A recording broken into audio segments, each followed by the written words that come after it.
هاي جايز، كيفكم؟ ان شاء الله تكونوا بخير.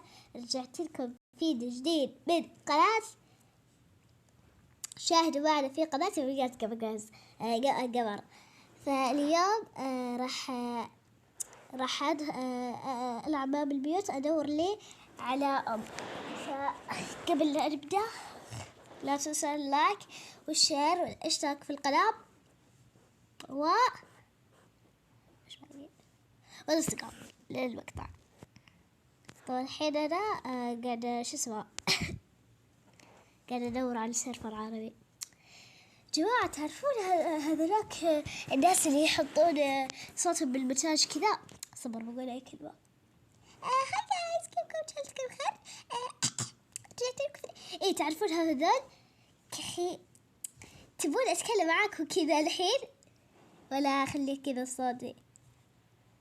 يعني اسالف معاكم بالفيديو وكل شيء اتكلم كذا بصوتي هذا، ولا هذا الصوت قبل شيء قلت لكم اياها. يلا ببدأ من جديد. اوكي الحين بتكلم هذا الناس. يلا 3 2 1. اوكي جايز، حاولت اضبط صوتي. اضبط صوتي. اوكي جايز، حاولت اضبط صوتي. هذا اللي عرفت له. فالحين نحاول ندور سيرفر عام. هذا سيرفر ما في حد. يلا بتقعد كذا تدور. لازم جايز قد مرة أختي علمتني علمتني حركة خلتني فيها خلتني بهذه الحركة ألقى عرب على طول، بس أنا ما أتذكر للأسف ولا أختي أتذكرها. جايز أحاول أسولف معاكم على ما أدور سيرفر عرب.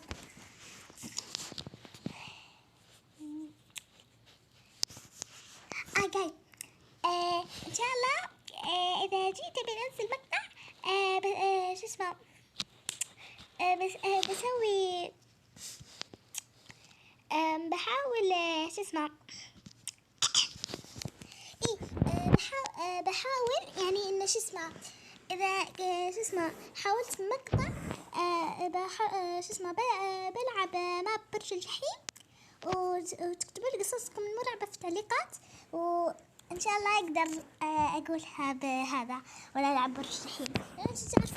تعرفوني قد مرة قلت لكم مشكلتي مع إني قد قلت لكم مشكلتي أعتقد وأنا كنت قاعدة ألعب ماب برج الجحيم. قد قلت لكم مرة أعتقد، يعني لو تذكرون قد مرة قلت لكم إن ذا أقبل بشيطان رجيم. قد مرة قلت لكم وأنا قاعدة ألعب برج الجحيم أعتقد كم ما أتذكر كويس. قلت لكم إن راح نص دقيقة وأنا قاعدة أقول مش اسمه.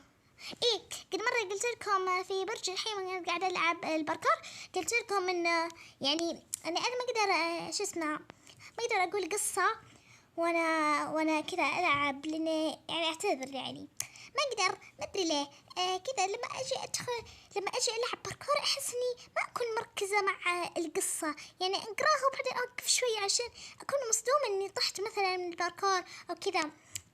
فعشان كذا هذه مشكلتي والله نفسي. أوكي بقول لكم بقول لكم هذا بقول لكم طريقة قالت لي يا أختي عشان أقدر يعني إني هذا عشان أقدر أكون يعني كويسة، يعني يكون كلامي ذا الحين أنا بكون أتكلم أي شيء عادي على كيفي، وأطلع صوت أخواني، أطلع كل شيء وأنا ألعب برج الجحيم. ولما أجي أمنتج لما أجي أمنتج أكتم الصوت وبعدين الصوت اسجل فيه وش اسمه اتكلم فيه. فهمتوا؟ عرفتوا هذاك اللي يسجل الصوت؟ بكتم صوتي واستخدمه واقول قصة. فاتمنى يعني انه ينجح هذا الشيء. الحين بروح ادور سيرفر. الحين شو اسمه قاعدين ندور جايز ايش رايكم ملعب ثاني؟ ما ادري احس لا. شو الحين بدخل برج الجحيم، بحاول ادورها والاقيها ان شاء الله. بدخل برج الجحيم وشوفوا بحاول اقول قصة اي شيء خيال. اوكي وانا قاعدة العب باركور تحسوني اني ما مندمجة مع القصة او شيء كذا، لاني قاعدة العب وفجأة لو طحت كذا يعني فجأة اوقف او صارخ او شيء كذا. فهمتوا؟ فالحين بدور شو اسمه يلا وين برج الجحيم؟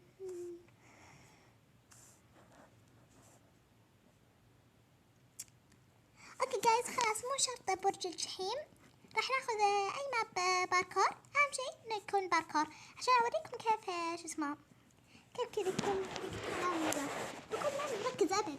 كل شوي بقول شو اسمه كذا. اوكي تشوفون مركزة. يلا هذا وش يلا ندخل دي الزرقاء. يلا انا ما دخلت.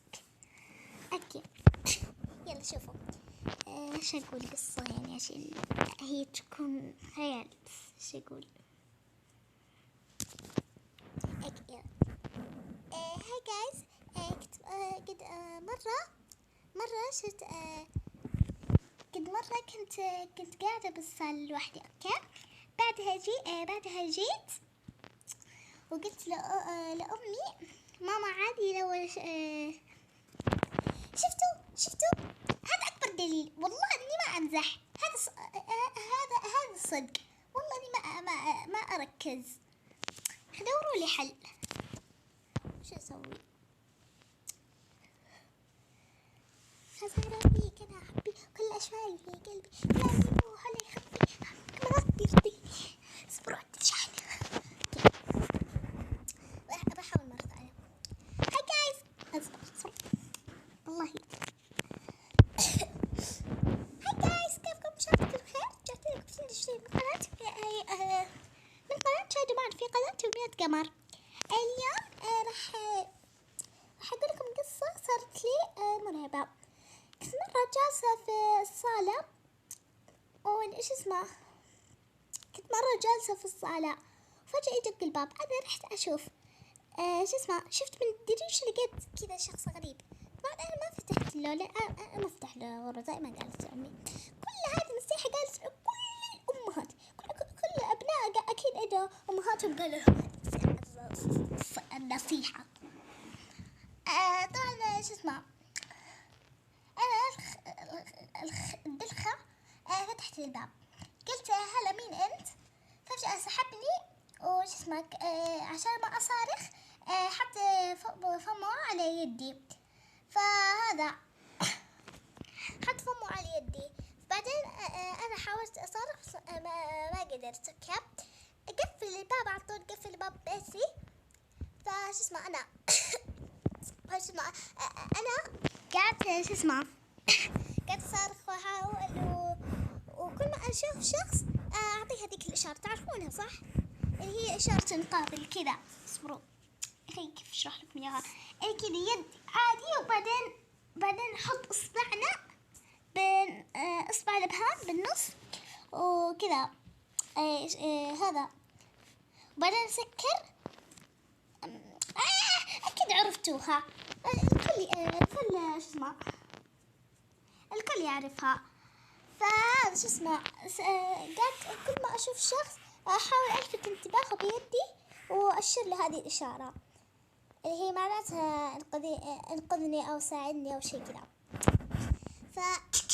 فهذا قد شو اسمه لفت انتباه واحد أخيرا وقال ايش فينا ندبش مع القصة، لأن هذا مو حقيقة. أنا أحاول أوريكم كيف يعني شو اسمه هذا. فأحس ما أدري، أحس إني صرت أحسن. ما تحسون صرت أحسن. قد مرة نزلت قصة في قناة بنلعب شو اسمه باركور، أبد ما كنت مركز فيها، بس عشان ذكية وقفت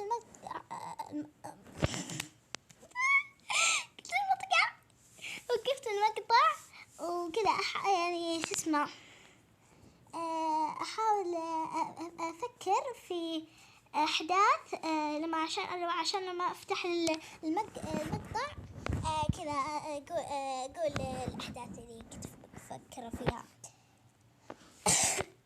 فحركة أختي اللي هي قالت لي إياها الطريقة اللي هي حقت تسجيل الصوت ذا أحلى بكثير.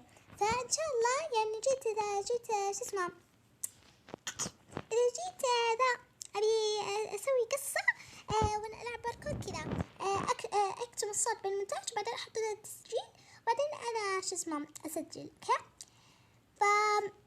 فأعتقد كذا يكفي خلاص مقطع. في نهاية الفيديو لا تنسى لايك وشير اشتراك في القناة. see you. اوكي جايز، اخيرا رجعت لصوتي. مرة صوتي قاعد معفن، حاولت اقلد اللي يحطونه كذا بالمونتاج اعتقد، او يمكن هم يسوون كذا زيي، بس مرة صوتي لا ما ينفع، ما هو مطابق ابد. فخلاص بنسى الفيديو. اتمنى ان عجبكم المقطع و